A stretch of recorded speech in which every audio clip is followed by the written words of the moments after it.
We're going to turn now to another first-teamer, Dana Priest of the Washington Post, who, while Nancy's reporting on stuff that is all public, you're talking about some surveys and some information you've gotten that's all about really secret stuff, and that is the government checking up on folks when sometimes we don't know they're checking up on us. A big series in the Washington Post.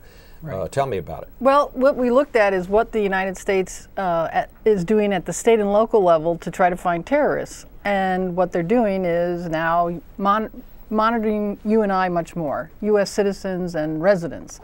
They're doing that with the help of state and local governments and police. Your beat cop, they've started a campaign to try to get them to feed the FBI information through something called the Suspicious Activity Report.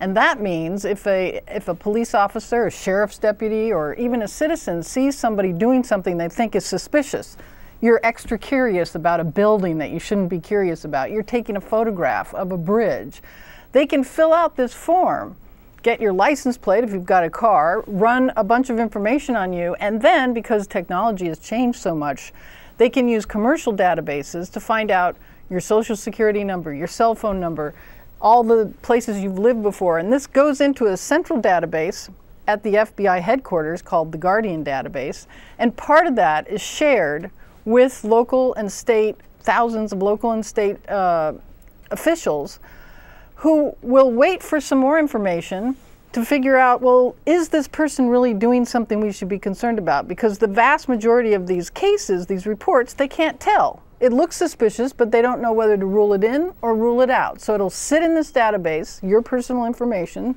sit in this database for up to 5 years, waiting for some other tip, some other bit of information that might make them think this is a real case. We need to start an investigation. So you wind up on these watch lists, and you could wind up on a watch list that way. More likely, you're going to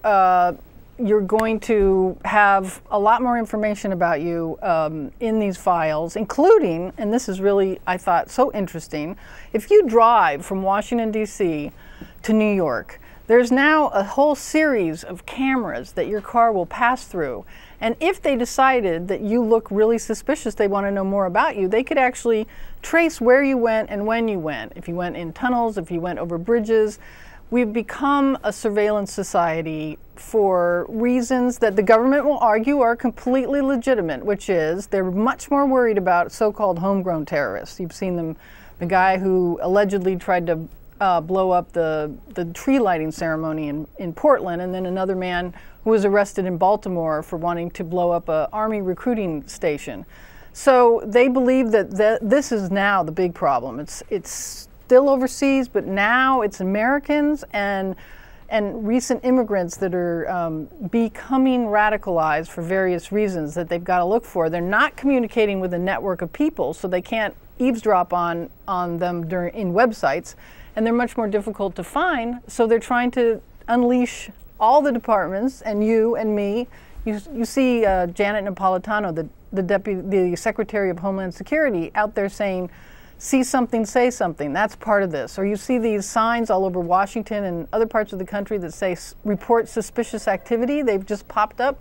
It's all part of this campaign to get you involved, report on people. I don't think anyone would dispute the fact that we have to be more vigilant. But this really does sound like some of the things that went on during the Cold War. I mean, I'm old enough to remember Joe McCarthy and the list of 400 people that are members of the Communist Party that he claimed to have, that he said worked at the State Department. And of course, all that was just a myth. None of it was true. But I mean, I think we are redefining the whole idea of privacy in this country now, and some people willingly. I mean, people who are willing to put things on Facebook and some of these social networking things that, my heavens, I wouldn't want my closest friends to know about, and people seem to share that information. Well, I had a reader call in yesterday after reading the story say, do you think the authorities are looking at Facebook pages? I said, of course they're looking at Facebook pages. You know,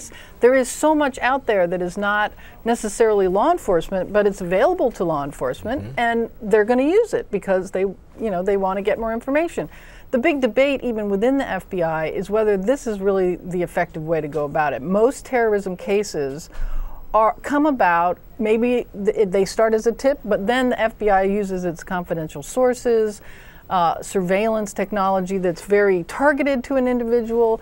And this, as a critic, as a skeptic described to me, is like piling more hay on a haystack to try to find the needle, because it really is collecting thousands of tips from all over the country, trying to weed through them and see what is worth going after. You know, that's a very good point, because I remember in the early parts of the Iraq War, when we had tape after tape piling up over at the Justice Department, where we'd been monitoring all these conversations that so-called enemies were making, but we didn't have enough interpreters to look at it. And the longer it went on, the worse it got. I'm sure there's some tapes over there they still haven't gotten to, and this sounds like we're headed kind of the same direction here. What has been the response of the government to your story?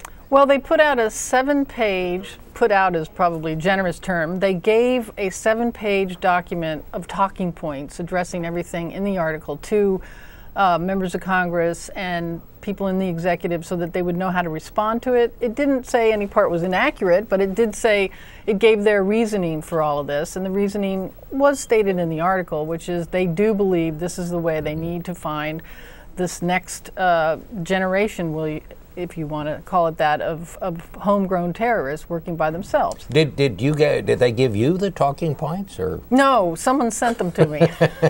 A source. Yes, a source. I see. Well, it's a fine piece of reporting, Dana, Thank you. as you always do.